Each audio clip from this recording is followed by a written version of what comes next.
Assalamualaikum warahmatullahi wabarakatuh. Hai guys, welcome back to my channel. Ketemu lagi dengan Kak Ili pada video pembelajaran matematika dengan materi transformasi geometri. Submateri yaitu tentang dilatasi dan rotasi. Sebelum belajar, marilah adik-adik kita bersama-sama membaca basmalah agar dipermudah pembelajaran kita hari ini. Amin ya rabbal alamin. Dukung terus Iliani Channel dengan cara like, subscribe, and share. Terima kasih ya. Tujuan pembelajaran kita hari ini ada dua. Yang pertama, memahami tentang apa itu dilatasi atau pergeseran, dan yang kedua adalah memahami tentang apa itu rotasi atau dikatakan sebagai perputaran. Mari kita lihat penjelasan Kelly berikut ini.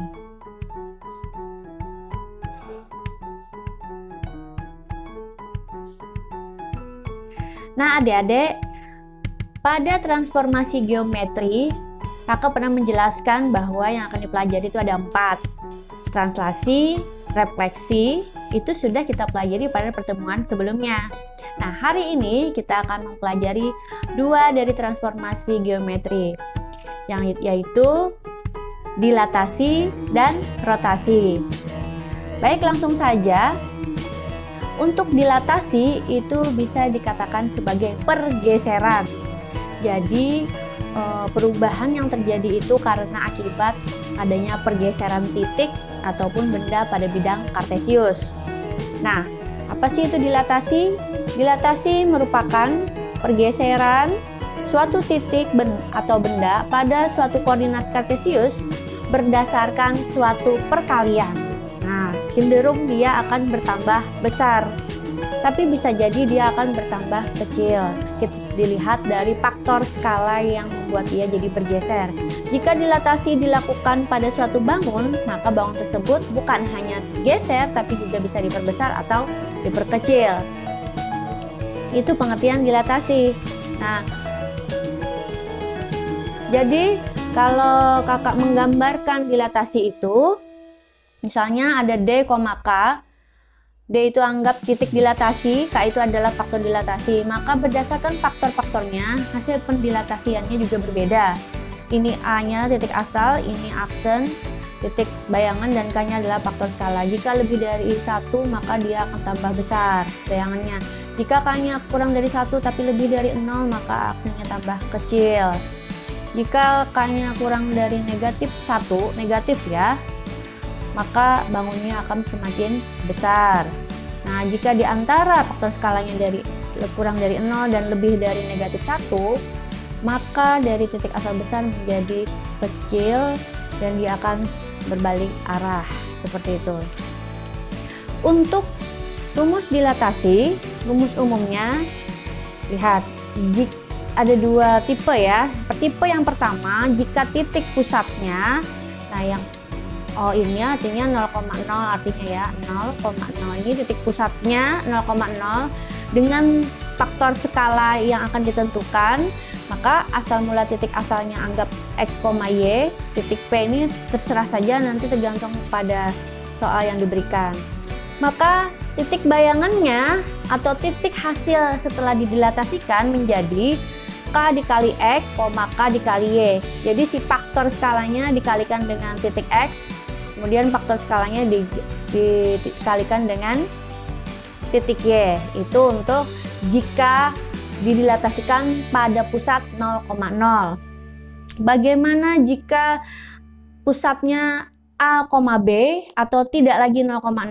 Ini A, B, ini titik pusatnya ya. Nah, apa yang akan terjadi untuk rumus umumnya? Perubahan sedikit saja. Asal mula titik asalnya X, Y pada titik P, maka titik bayangannya P aksen. Maka titik A ditambah faktor skala K, kemudian dikali X kurang A. Itu untuk yang pertama. Kemudian yang kedua, titik B ditambah faktor skala K dikali Y kurang B, itu untuk yang kedua, ini tutup kurung.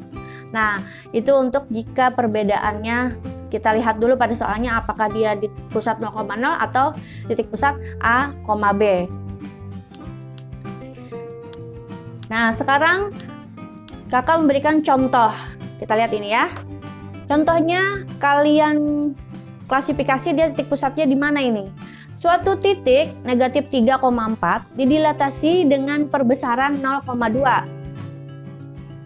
Carilah bayangan dari titik tersebut. Nah, kita lihat. Yang negatif 3,4 ini apakah titik asal ataukah titik sudah ada apakah itu bayangannya? Berarti kalau bahasanya dari suatu titik didilatasikan, berarti ini adalah titik asal. Oke. Walaupun dia tidak memiliki nama titiknya, kita beri nama terserah saja. Dengan perbesaran 0,2 ya, atau 0,2, ini artinya titik pusatnya A, B atau 0,0. Nah, kalau dilihat seperti ini berarti titik pusatnya adalah 0,0. Dengan faktor skala ini K-nya adalah 2. Berarti kalian tinggal mengisi misalnya di sini ini kan titiknya kakak misalkan A ya. A-nya negatif 3,4. Kemudian didilatasikan karena dilatasi itu lambangnya adalah D, kita ambil D 0,2. Nah, hasil bayangannya adalah titik X, ini X, Y ya. Berarti sini negatif 3 dikali dengan faktor skalanya yaitu 2. Kemudian Y-nya 4. 4 dikali dengan faktor skalanya 2. Nah, kita lanjutin. Negatif 3 kali 2 negatif 6. 4 kali 2 8. Jadi hasilnya adalah negatif 6,8 untuk bayangan dilatasinya.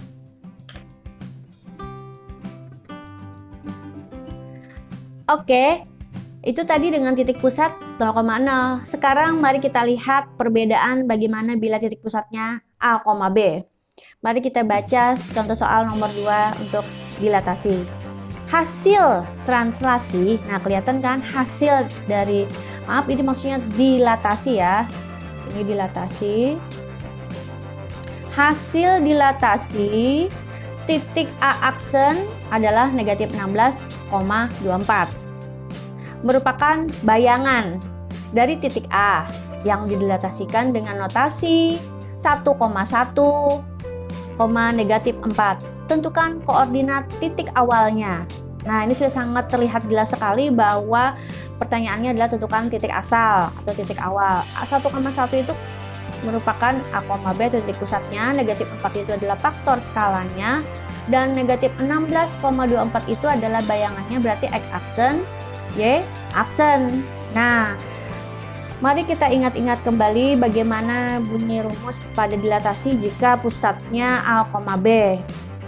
Nah, seperti ini ya. Kalau di rumus umumnya P, tapi pada soalnya adalah A, ya kita ikuti aja, berarti A gitu ya. Nah, kalau A, kita tulis aja di sini. Ini kan titik pusatnya adalah 1,1. Dengan faktor skalanya adalah negatif 4. Nah, ini yang kakak tulis ini. Kemudian dia kan dilatasikan. Nah, A aksennya udah kelihatan. A aksennya adalah negatif 16,24. Nah, ini untuk yang rumus yang pertama, ini untuk yang rumus yang kedua gitu. Bagaimana cara menemukan A-nya ini, si X, Y ini yang akan menjadi pertanyaan. Jadi bagian sini itu hasilnya udah ketahuan, yaitu negatif 16, dimana A-nya 1, B-nya 1, faktor skalanya adalah negatif 4. Kita cari satu-satu artinya. Begitu juga dengan 24 tadi. Nah, mari kita lihat untuk sambungan kakak menjawab pada soal yang titik pusatnya A, B. Baik, yang tadi kan A-nya ditambah dengan K, kemudian X kurang A sama dengan kan negatif 16 ya. Tadi di sininya negatif 16 kan, sininya nanti adalah 24. Nah, yang ini kita jalankan. Nah, udah, A-nya kan 1 tuh, 1,1, kemudian faktor skalanya adalah negatif 4. 1,1 ya tulis aja sini 1 ditambah dengan negatif 4, faktor skalanya X-nya dicari, jadi belum tahu, dikurang A-nya adalah 1. sama dengan negatif 16. Nah, negatif 4 kali X kurang 1 sama dengan, kalau negatif 16 di ini jadinya 16 dikurang jadinya 15 ini ya. Kemudian X dikurang 1 ini berubah menjadi 15 dibagi negatif 4. Nah, X-nya kita kecilin, 15 bagi negatif 4 itu negatif 3 per 4 kan, 15 bagi 4 itu kan 3, nah sisanya 3 per 4 tapi negatif. Nah, yang tadi ini satunya ini kan hilang udah ya, maka kita tambahkan di sini aja. Nah, kemudian hasilnya menjadi negatif 3 ditambah 1 kan negatif 2, 3 per 4 itu untuk yang titik X-nya. Nah, sekarang titik Y-nya. Titik Y-nya itu kan B ditambah K, kemudian Y dikurang B. Hasilnya harus 24. Nah, B-nya adalah 1, K-nya adalah negatif 4, kali Y dikurang 1 harus 24. Nah, terus kalau sudah seperti ini, negatif 4 dikali Y kurang 1-nya kita ke bawahkan aja, kemudian sini 24 dikurang 1 jadi 23 kan. Lalu Y dikurang 1-nya ini, Y dikurang 1 kita keluarkan sehingga 23-nya dibagi dengan negatif 4 ya. Nah, hasilnya negatif 23 dibagi 4 itu bisanya berapa? 5 ya. Oke, berarti negatif 5. Pernya tetap 4, sisanya adalah 3. Ini masih Y kurang 1. Kalau Y-nya saja berarti negatif 5. 3 per 4 ditambah 1 menghasilkan negatif 5 ini dengan 1 menjadi negatif 4. 3 per 4. Nah, itu untuk titik Y-nya. Oke, berarti kita bisa tulis di sini jadinya, jadi titik bayangan A bukan titik bayangan tapi titik asalnya adalah negatif 23 per 4, negatif 4, 3 per 4. Nah, itu hasilnya. Nah, setelah kita sudah memasukkan isi-isi yang di dalamnya, mari kita lanjutkan untuk memilah-milah untuk titik X asal dan titik Y asal. Oke, tadi kan ini kita lihat saja di sini kan tadi satu sini ya. Kita lihat ini 1,1, ini negatif 4. Nah, sekarang kita ambil yang ini bagian di sini. A-nya kan 1, berarti ditambah dengan K. K-nya adalah negatif 4. X-nya tetap dikurang dengan A. Ini A-nya adalah 1. Ya, terkurung harus sama dengan negatif 16. Nah, lanjutkan. Berarti di sini kita bisa negatif 4 dikali dengan X dikurang 1. Nah, negatif 16 ditambah, karena dia pindah ruas jadi dikurang 1 ya, berarti jadi negatif 17. Kemudian untuk X kurang 1 berarti di sini negatif 17 per negatif 4. Nah, hasil negatif 17 per 4 itu berapa? Dia bisa dikecilin, jadi kita ubah jadi pecahan campuran 4, 1 per 4. 17 bagi 4 kan jadinya 4. 4 kali 4, 16, sisanya 1. Nah, ini karena dia negatif bagi negatif, maka dia positif ya. Oke, setelah itu sisakan X, negatif 1-nya berubah menjadi tambah. Setelah maju ke ruas kanan, tambah 1. 4 tambah 1 kan 5. Nih, 4 ditambah 1, 5. 1 per 4 itu untuk titik X. Sekarang mari kita hitung bagaimana untuk titik Y. Titik Y berarti yang ini. Nah, B ditambah K, Y dikurang B harus sama dengan 24. B-nya itu 1, K-nya itu negatif 4, Y-nya yang dicari dikurang dengan W-nya 1 lagi sampai dengan 24 ya. Nah, negatif 4 dalam kurung Y kurang 1 kita turunkan. Nah, 24 ditambah 1. Karena dia di sini positif, maka pindah ruas menjadi kurang, berarti 24 dikurang 1 adalah 23. Nah, kemudian apa yang harus kita lakukan? Negatif 4 kita ubah, Y kurang 1 ya. 23 ditambah ini dibagi ya, 23 per negatif 4. Hasilnya adalah negatif 5 per 4, sisanya adalah 3. 23 bagi 4 itu kan sisanya 5. Sini masih Y kurang 1 ya. Nah, sekarang bagaimana agar sisanya hanya Y? Maka negatif 1 ini berubah menjadi tambah 5. Kita tulis dulu negatif 5 3 per 4 ditambah 1. Nah, negatif 5 ditambah 1 itu hasilnya adalah negatif 4 3 per 4 untuk Y-nya. Oke. Nah, kita tulis jadinya, jadi kita tulis sini ya. Jadi, untuk titik asalnya A adalah 5 1 per 4, negatif 4 3 per 4. Nah, itulah titik asalnya pada dilatasi. Nah, untuk penjelasan dilatasi, kita akan melanjutkan lagi penjelasan rotasi. Rotasi itu bisa dikatakan sebagai perputaran. Nah, biasanya kalau perputaran berarti kita memiliki suatu ukuran yaitu derajat. Mari kita baca dulu apa yang dimaksud dengan rotasi.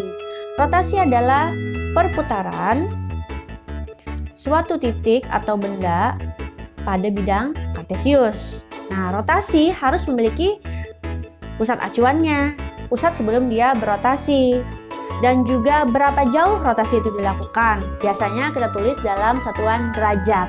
Jadi yang kalian perlukan adalah, yang kalian cari pada soal rotasi ini adalah pusat acuannya sama berapa derajat, sejauh apa dia berotasi. Nih, dikatakan derajat. Nah, kemudian untuk bagaimana rumus pada rotasi itu tergantung pada besar rotasi tersebut. Kalau 90 derajat, titik asalnya E, Y ini semuanya, ini pusat rotasinya, ada yang A, B, ada juga yang 0,0. 90 derajat besar rotasinya, titik pusatnya A, B, rumusnya adalah negatif Y tambah A ditambah B. Itu selesai, baru koma X kurang A ditambah B. Nah, berbeda dengan titik besar rotasinya 90 derajat, tapi titik pusatnya adalah 0,0. Maka kalian tinggal membalik dengan titik asal E, Y sama semua ya. Membalik Y-nya jadi di depan, dinegatifkan, kemudian koma X. Nah, gitu. Itu yang membedakannya. Jadi kalian perhatikan bagaimana pusat rotasinya. Terus habis itu bagaimana besar rotasi pada besarnya dia berputar. Jadi rumusnya pun juga ada sedikit mengalami perbedaan. Nah, baik, sekarang bagaimana jika soalnya seperti ini ya. Contoh soal yang kakak berikan, titik A negatif 3,1. Berarti itu adalah titik asal.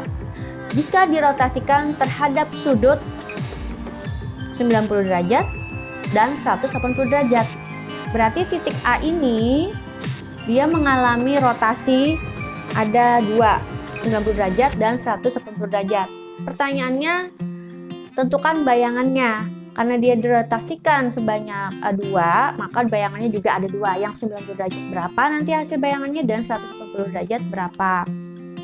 Baik, mari kita lihat untuk yang 90 derajat.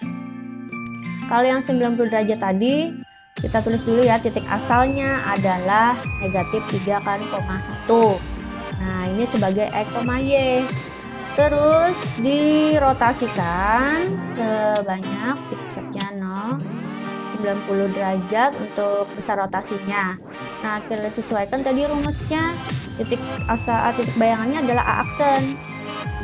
Dia rumusnya adalah negatif Y, X. Ya, kalian balik aja langsung negatif ini, Y-nya kan berarti dia negatif 1 tuh.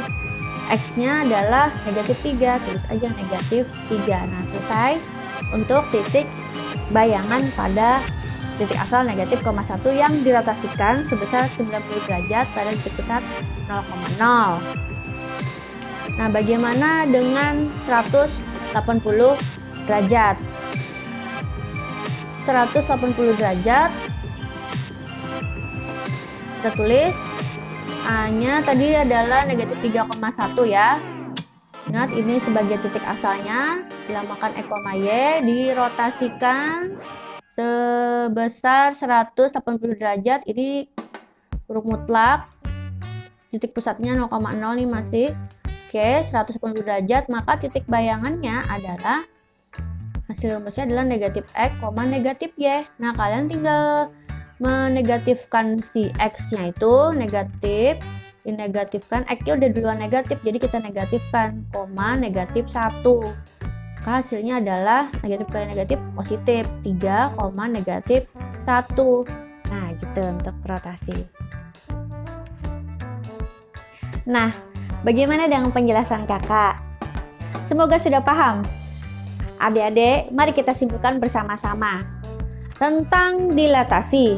Dilatasi itu yang menentukan adalah faktor skalanya. Kalian harus ngecek faktor skalanya dan kalian perhatikan pada klasifikasi soalnya apakah titik pusatnya pada 0,0 atau pada titik pusat A, B. Oke, sekarang rotasi itu tergantung pada besar derajat dia berputar. Dan tentu saja tergantung juga pada titik pusatnya. Ada yang titik pusat 0,0 dengan derajat 90 derajat, 180. Ada juga yang 270. Nah, ada lagi yang titik pusat A, B dengan derajatnya yang seperti Kak Ili sebutkan tadi. Jadi kalian pilih dulu ya sebelum kalian menjawab soal tersebut. Marilah kakak ingin berpesan kepada kalian, teruslah semangat untuk belajar karena hasil tidak akan mendustakan usaha kalian. Maju terus matematika. Assalamualaikum warahmatullahi wabarakatuh. Bye.